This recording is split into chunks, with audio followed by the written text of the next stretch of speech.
Universitas UIN Malik Ibrahim Malang. Saya dapat amanah untuk mensurvei penerapan Pancasila di Indonesia. Terus saya ngangkat tema itu persatuan Indonesia di dalam perbedaan mazhab aliran agama. Kan kita ketahui kalau mazhab di Indonesia ini ada dua organisasi yang paling besar, yaitu NU dan Muhammadiyah. Nah, jadi Bapak mungkin untuk mewakili suara Muhammadiyah. Iya, tak apa-apa ya.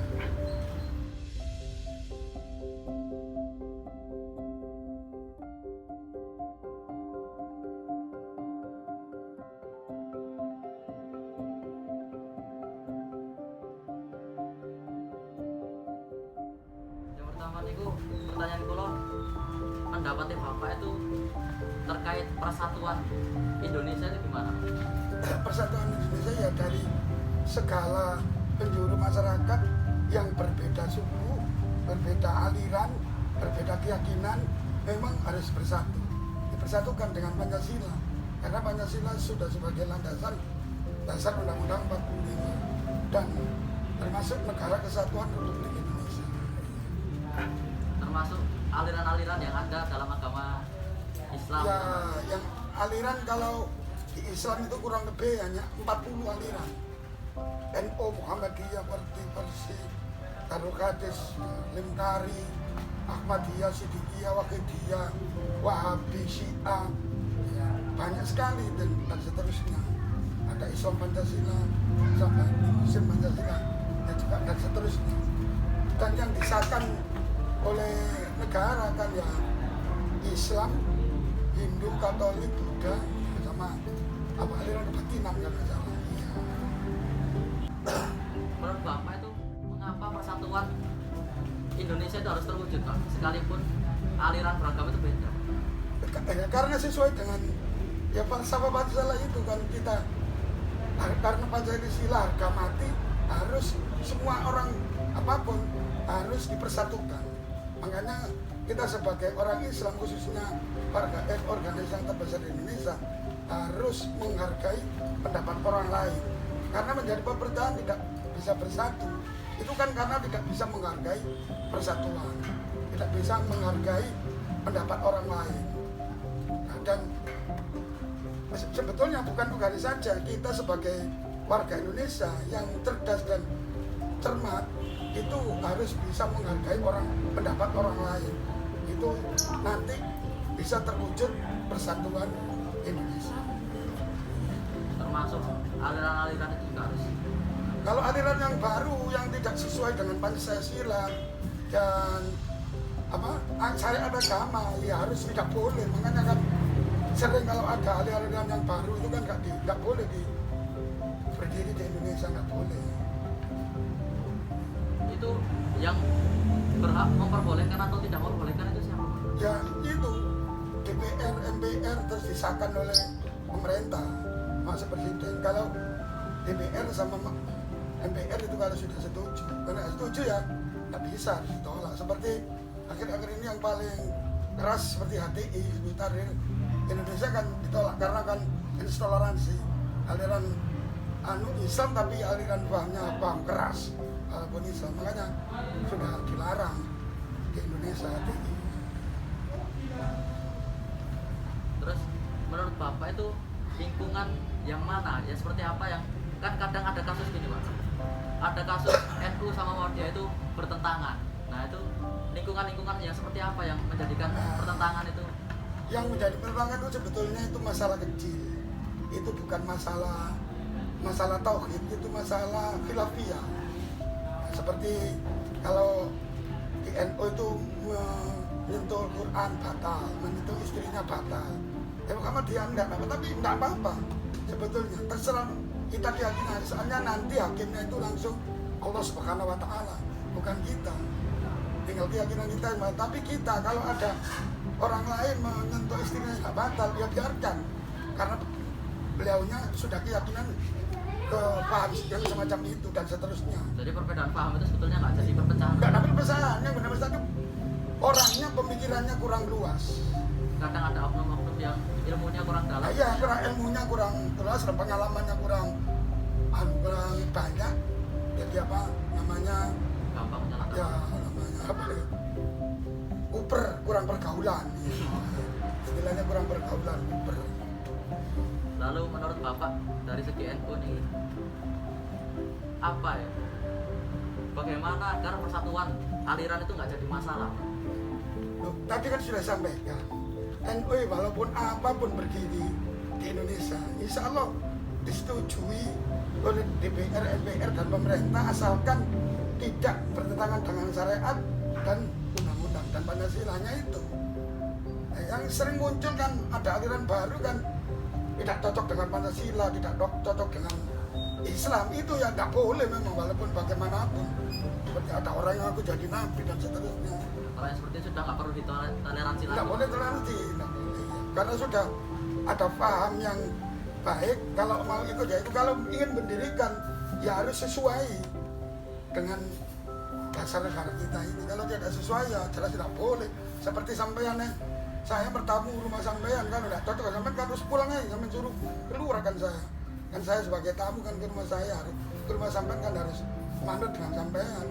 Jadi aliran bisa diibaratkan kayak tamu dan tuan rumahnya di Indonesia gitu. Iya.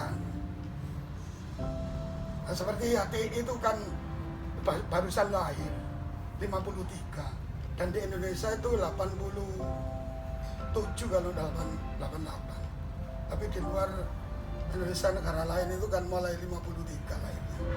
Nah, NU 26. Terus Muhammadiyah 2012. Kan selisih berapa tahun? Mamanya bisa dikatakan HTI itu sebagai orang kos, orang yang punya rumah yang akan dikalahkan, yang mesti tidak boleh.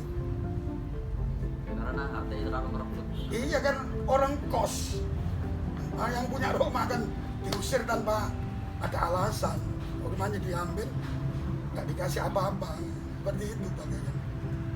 Jadi terus ini pertanyaan saya yang terakhir Pak, Iya. mungkin bisa jadi penyemangat buat semua warga NU atau Muhammadiyah atau semua orang Islam. Yang siapa yang wajib menjaga persatuan Indonesia walaupun alirannya itu berbeda?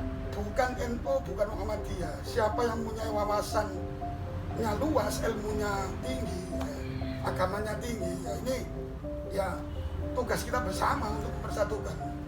Cuma sekarang ini tidak di Indonesia saja, termasuk seluruh dunia ini sekarang yang dipelopori oleh NU. Semua negara-negara yang sama Islam bentrok itu kan sekarang minta tolong. Bagaimana di Indonesia itu banyak suku, banyak aliran kok bisa rukun? Kan ada NU. Tidak ada NU, perangan di Indonesia ini. Ini kenyataan, memang kenyataan. Jadi sekarang seperti Afghanistan, Syria, Iran, Irak itu minta NU di Indonesia didelegasikan di sana, minta ilmunya bagaimana Indonesia itu banyak aliran, banyak agamanya, banyak suku-suku kok bisa bersatu. Ya itu karena ada NU. Karena NU disuruh untuk bertempur atau bertengkar, nggak mau. Ya begini yang diminta itu wawancara musyawarah yang baik. Bagaimana tidak seperti pakai bom, main makar dan seterusnya, itu NU nggak mau. Jadi NU yang dikendaki NU itu dialog. Bagaimana persatuan ini bisa terwujud? Makanya NU belum pernah punya cita-cita mendirikan negara Islam. Karena mendirikan negara Islam, orang-orangnya tidak menjadi percuma. Tapi kita sebagai orang NU membuat contoh yang baik. Akhirnya lingkungan ini, masyarakat ini sudah, orang itu baik, tak ikut itu aja. Iya, berarti contoh dulu. Jadi dakwah dan melalui contoh. Iya, tambahkan uswatun hasanah kata Rasulullah. Rasulullah itu kan dari budi pekerti lagunya yang dianut. Jadi omongannya sama kelakuannya itu cocok pas. Ya itu yang nanti tidak mendirikan negara Islam, tapi menjadi Islam sendiri. Daripada gembor-gembor Islam tapi tidak. Padahal Islam tidak begitu, Islam itu kan beri kebebasan, biarkan. Yang penting tidak melawan kita.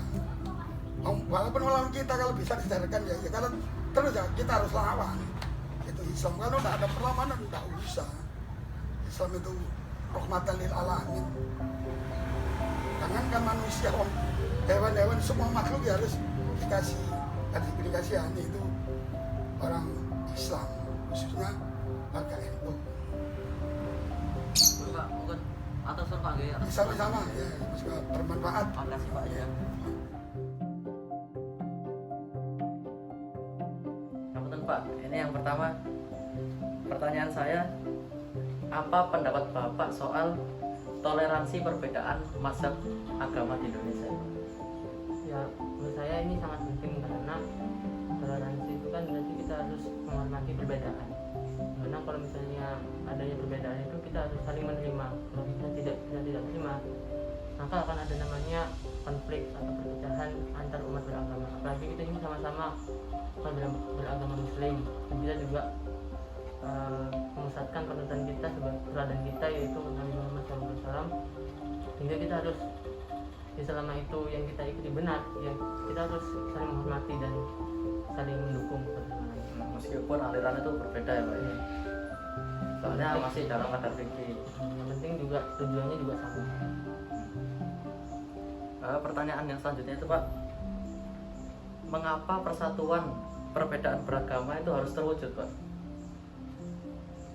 Ya, persatuan sendiri itu juga sebagai kita untuk menguatkan ukhuwah kita antara sesama Muslim.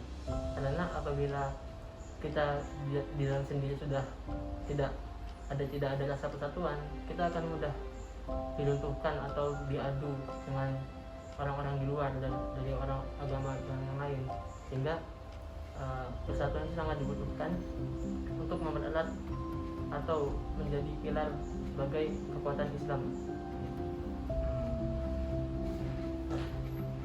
Ya kan kadang ada perpecahan.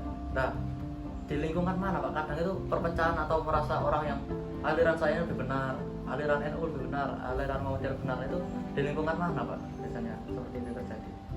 Nah, sebenarnya kalau misalnya seperti itu tidak tergantung pada terjadi di lingkungan yang bagaimana. Itu terjadi bagaimana orang itu menyikapi atau kadar keilmuan orang tersebut itu masih kurang, karena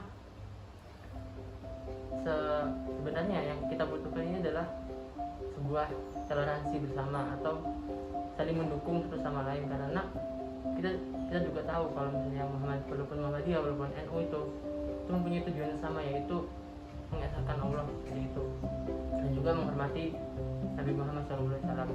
Sehingga tidak ada yang selama itu tidak ada yang salah dari situ, sama tujuan kita bersama, sepertinya tidak akan ada terjadinya intoleransi atau pecahan seperti itu. Ya, kan kadang banyak oknum yang itu sebetulnya bukan orang Islam yang sebenarnya, tapi disuruh biar Islam itu pecah. Jadi akhirnya banyak orang yang terpengaruh juga.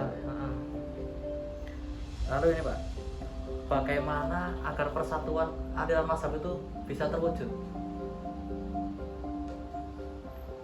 Bagaimana? Yaitu kita mulai dengan diri kita sendiri, yaitu dengan menerapkan sikap toleransi kepada sesama, dan juga saling menguatkan sesama ini. Apabila ada misalnya kita sebagai Muhammadiyah, kita nggak cuma dukung teman kita yang dari aliran Muhammadiyah, tapi kita juga membantu teman-teman kita yang dari NU juga, seperti itu. Begitu juga sebaliknya, agar kita tidak ada perbedaan di antara itu. Kalau gini Pak, misalnya orang itu memperdalam ilmu, nah tapi kan kadang memperdalam ilmu itu kan bisa melenceng, bisa jadi merasa kalau alirannya itu benar, atau bisa jadi malah yang bagus itu memperdalam ilmu akhirnya dia nggak gampang nyalahkan orang. Itu menurut Bapak memperdalam ilmu itu baik apa enggak? Sebenarnya baik apabila kita imbangi dengan akhlak yang baik juga. Soalnya kalau misalnya kita hanya memperdalam ilmu sementara akhlak kita tetap itu aja, kita akan merasa sombong. Kalau misalnya kita memperdalam ilmu sekaligus dengan memperdalam akhlak kita kalau lebih baik, kita akan lebih rendah hati. Ya mungkin ini pertanyaan yang terakhir yang mungkin akan jadi motivasi bagi semua orang di Indonesia, entah itu aliran NU atau Muhammadiyah. Ini pertanyaan, tolong dijawab ya.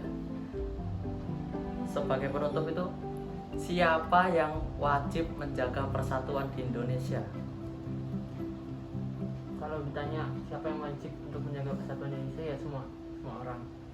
Jadi apabila kita memulai dari diri kita sendiri, kita pasti akan merubahnya itu cepat. Jadi untuk mewujudkan persatuan di Indonesia itu semakin cepat. Kalau kita menunggu pemerintah yang melakukan persatuan itu sendiri, itu kan agak susah karena mau disuruh kayak apapun kalau misalnya dari dalam kita sendiri nggak ada kesadaran untuk mempersatukan bangsa, itu sama aja nggak akan terwujud. Makanya dari itu semua orang bertanggung jawab untuk menjaga persatuan di Indonesia, siapapun itu.